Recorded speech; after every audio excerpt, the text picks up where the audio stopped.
Hello everyone, this is Tom from Best Bang for the Buck PC, and today we'll be looking at a PC build for 600 bucks, including the operating system. I must admit it was a tough choice between some of the components, since you can always get something just a bit better for those 20 bucks extra. But since we're on a tight budget and I don't expect anyone to be using this build for anything over 1080p gaming, I think it ended up as a quite well balanced build for the money. So let's see which components made it into the build. When making a new PC build, you should always start with a case. On the lower end of the market, it's hard to separate junk from decent cases by just looking at their price. The CORSAIR Spec 03 White Edition is one of those cases that stands out at 50 bucks. It comes with two 120mm fans, one of which is a white LED fan, hence the White Edition name in the case. It also has a pretty big side window and offers a lot of cooling and cable management options. The CPU is always a difficult choice when making a budget PC, and this time it was a tussle between the FX 6300 by AMD and Intel's i3 4170. While the AMD chip is better if you're streaming on Twitch or rendering, I just had to go with the i3 since it offers better performance in games. It costs around 115 bucks, which is 20 bucks more than the AMD version, but it's well worth it.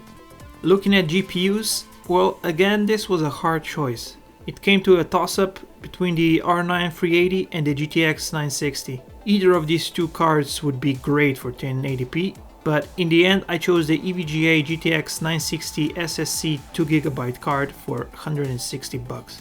I've already reviewed this card in one of our previous videos.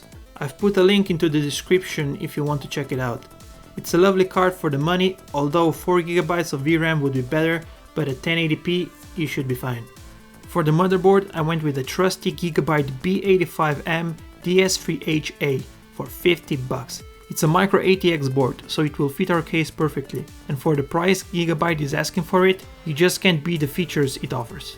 It has 4 RAM slots with up to 32GB of memory supported, 6 SATA ports, 4 of which are SATA 3, along with USB 3.0, Gigabit Ethernet and all of those other goodies you can find on a budget Gigabyte board.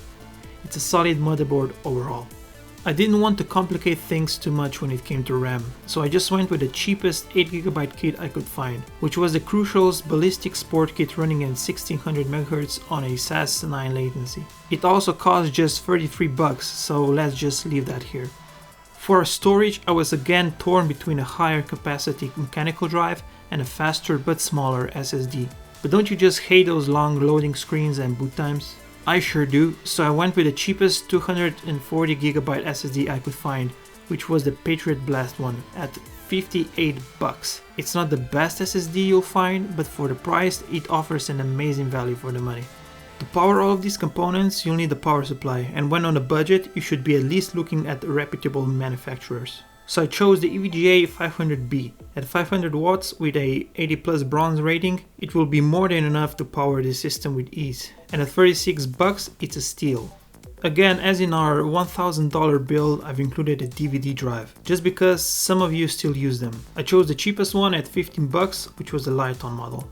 An operating system is a must, and Windows 8.1 has proven that it's a solid option. With a free upgrade to Windows 10 still available, and at 87 bucks, you really can't go wrong with this one. Alright, so let's see this build in action. All of the benchmarks were run at 1080p high settings. The first game benchmark is Grand Theft Auto 5, which averaged at 63 frames, which is impressive. The second one is The Witcher 3 Wild Hunt, which averaged at 46 frames. The third benchmark was in Battlefield Hardline, which averaged at 65 frames. So there you have it, a $600 PC including OS that will handle most modern games at 1080p high settings at an enjoyable frame rate.